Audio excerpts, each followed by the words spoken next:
जय हिंद दोस्तों, मैं जय सिंह प्रजापति इंडिया मिशन 2020 पर आप सभी का स्वागत करता हूं। दोस्तों, आज की क्लास में हम पढ़ने जा रहे हैं ओम का नियम। तो चलिए दोस्तों, एक एग्जाम्पल के जरिए इसे हम समझते हैं और इसके बाद इसकी हम थ्योरी लिखेंगे। दोस्तों, यहाँ पे हम एक लोहे की छड़ लेते हैं। ये क्या है? लोहे की छड़।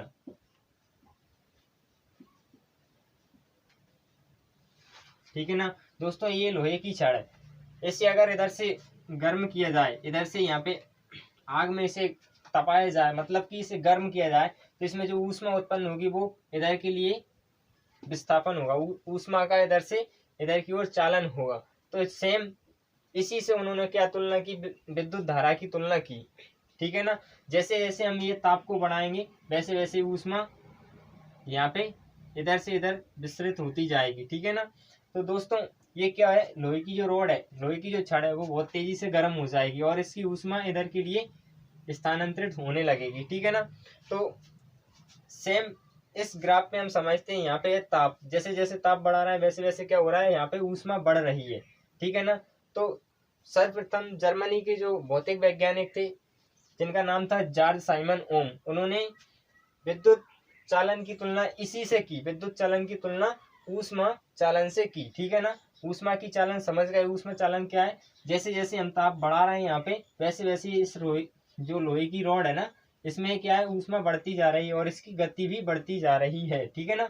तो यहाँ पे हम ग्राफ के जरिए समझते हैं क्या है, जैसे जैसे हम ताप बढ़ाते जाएंगे वैसे वैसे ऊष्मा बढ़ती जाएगी। तो चलिए दोस्तों, इस ग्राफ को समझते हैं हम। इस ग्राफ में कैसे ऊष्मा बढ़ती है और कैसे ताप बढ़ता है। ठीक है ना। यहाँ पे हम ताप बढ़ा रहे हैं और ऊष्मा बढ़ रही है। ठीक है ना। ताप मान के चलो हमारा पहले कितना था? 10। तो यहाँ पे हम एक स्ट्रेट लाइन खींचेंगे। ठीक है ना। तो यहाँ पे एक बिंदु मार्क कर लेंगे। ठीक है ना। अब जैसे जैसे हमने ताप को बढ़ाया तो देखते हैं ऊष्मा कैसे बढ़ती है। ठीक है ना। तो दोस्तों, ताप को हमने किया कितना? 20। तो यहाँ से 20 से स्ट्रेट लाइन खींचेंगे एक। ठीक है ना। अब यहाँ पे इधर से एक 20 पे स्ट्रेट लाइन खींचेंगे तो यहाँ पे क्या हुआ? ये दोनों रेखाएं जहाँ पे मिल रही है, एक बिंदु यहाँ पे खींचेंगे, बनाएंगे। ठीक है ना। तो अब इसके बाद हम करते हैं, ताप को और ज्यादा बढ़ा देते हैं। यहाँ पे जो आग जल रही है ना, इसे और तेज कर देते हैं, जिससे क्या होता है? इसमें और ज्यादा ऊष्मा उत्पन्न होती है। ठीक है ना। उसका ताप और बढ़ जाता है। उससे क्या होता है? ये रॉड है उतनी तेज ज्यादा गर्म हो जाती है और इसकी ऊष्मा इधर की ओर विस्थापित होने लगती है। ठीक है ना। जैसे आपने कभी देखा होगा, हम लोहे की रॉड को पकड़ पकड़ के आग में करते हैं तो वो गर्म होने लगती है, हमें हाथ पे महसूस होने लगता है, फील होने लगता है। ठीक है ना।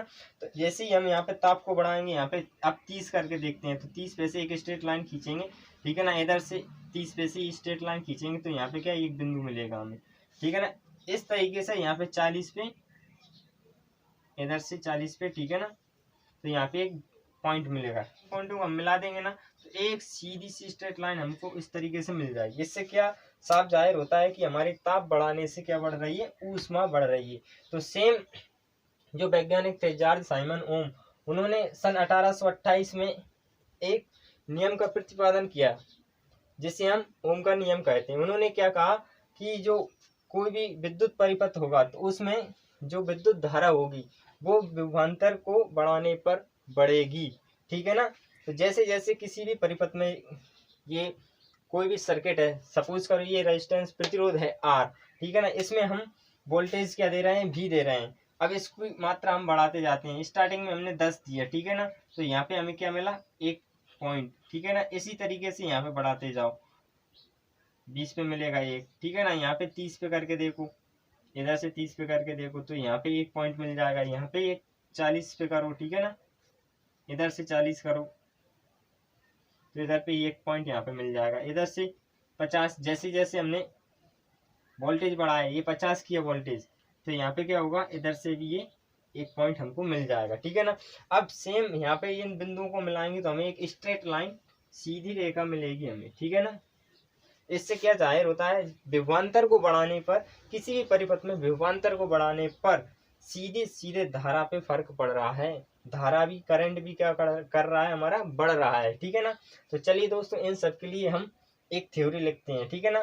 दोस्तों, इसका स्क्रीनशॉट ले लीजिए, ये बहुत ही अच्छा है समझने के लिए। थ्योरी लिखने के लिए आपको बहुत ही आसान है, इससे आपको बहुत ही आसानी होगी थ्योरी लिखने में। ठीक है ना।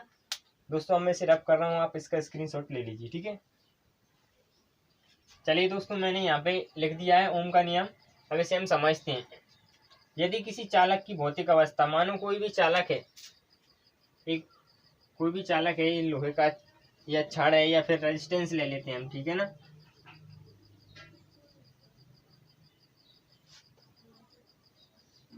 जो अभी लिया था हमने प्लस माइनस, ठीक है ना, यहाँ पे ये वोल्टेज होगा।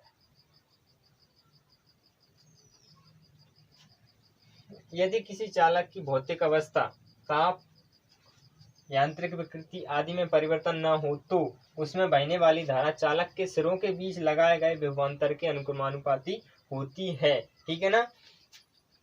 ये जो विभवांतर है, वोल्टेज है ये, ठीक है ना, ये चालक के सिरों पे जितना है उतना ही उसमें करंट फ्लो होगा, ठीक है ना। जैसे इस वोल्टेज को अभी मैंने पिछले एग्जांपल में आपको समझाया था कि जैसे जैसे इस वोल्टेज को बढ़ाएंगे इसमें बहने वाली धारा भी क्या होगी, बढ़ेगी, ठीक है ना।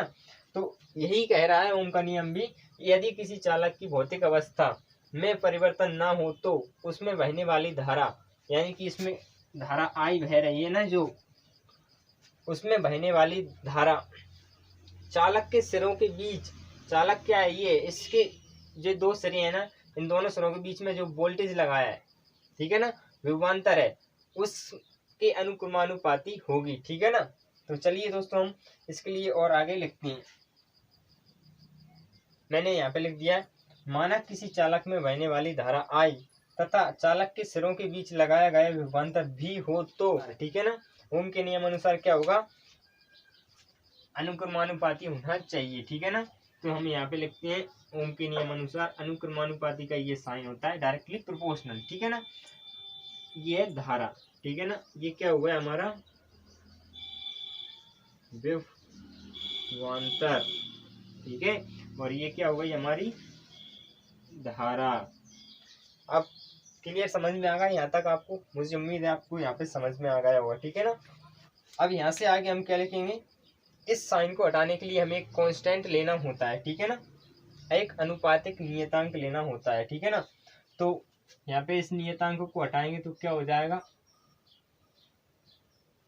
आर लिख लेंगे, ठीक है ना, आर, जहां आर एक अनुपातिक नियतांक है जिसे हम चालक का प्रतिरोध कहते हैं, जैसे इस सर्किट में हम यहाँ पे देख सकते हैं, ठीक है ना। अब इसे मैं नीचे रफ कर रहा हूँ, इसे हम दोस्तों क्या मान लेते हैं, समीकरण 1, ठीक है।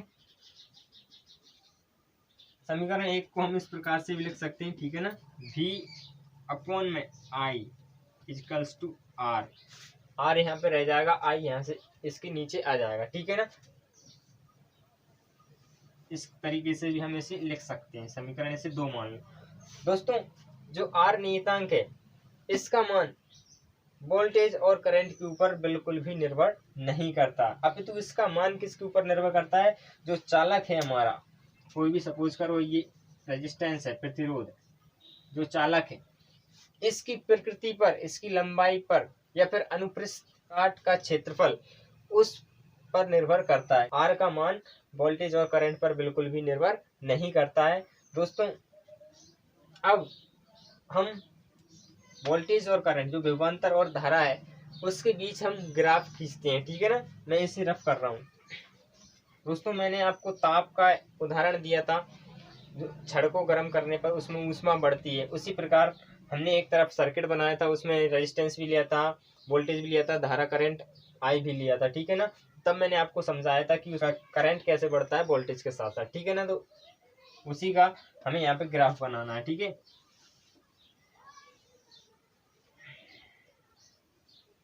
यहाँ पे 0, 10, 20, सपोज करो 30, 10, 20, 30, 10, 20, 30, ठीक है ना। यहाँ पे क्या है, धारा, और यहाँ पे क्या है, विभवांतर भी, और यहाँ पे आई, ठीक है ना। अब दोस्तों यहाँ पे स्टार्टिंग में हम यहाँ पे लेते हैं 10 पे वोल्टेज, ठीक है ना। तो इधर से 10 से लाइन जो खींचती है, यहाँ पे हमें एक पॉइंट मिल जाता है, फिर उसके बाद वोल्टेज को हम बढ़ा देते हैं, यहाँ पे वोल्टेज 20 हो जाता है, यहाँ पे भी विभवांतर, यहाँ पे ये करंट 20 होगा, ठीक है ना। इस तरीके से पॉइंट्स मार्क करते जाएंगे, ठीक है ना। इस तरीके से हमको एक सीधी रेखा मिलेगी, ये कहलाएगा V तथा I के बीच ग्राफ, ठीक है ना। अब इनको आप मिटा सकते हो, ठीक है ना, इस तरीके से एग्जाम में बना के आ सकते हो।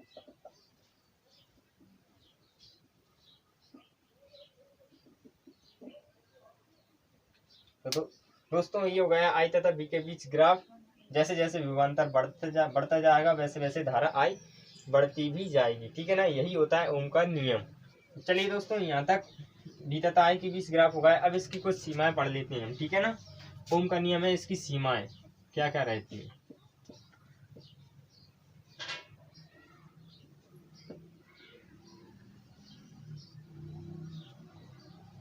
फर्स्ट, पहला दोस्तों ओम के नियम की जो सीमा है, पहला ताप, चालक का ताप कांस्टेंट रहना चाहिए, ठीक है ना, कांस्टेंट रहना चाहिए। अगर ये कम ज्यादा होगा तो रेजिस्टेंस भी कम ज्यादा होगा, जिससे क्या होगा, धारा भी कम ज्यादा होगी, ठीक है ना। दूसरी बात, यांत्रिक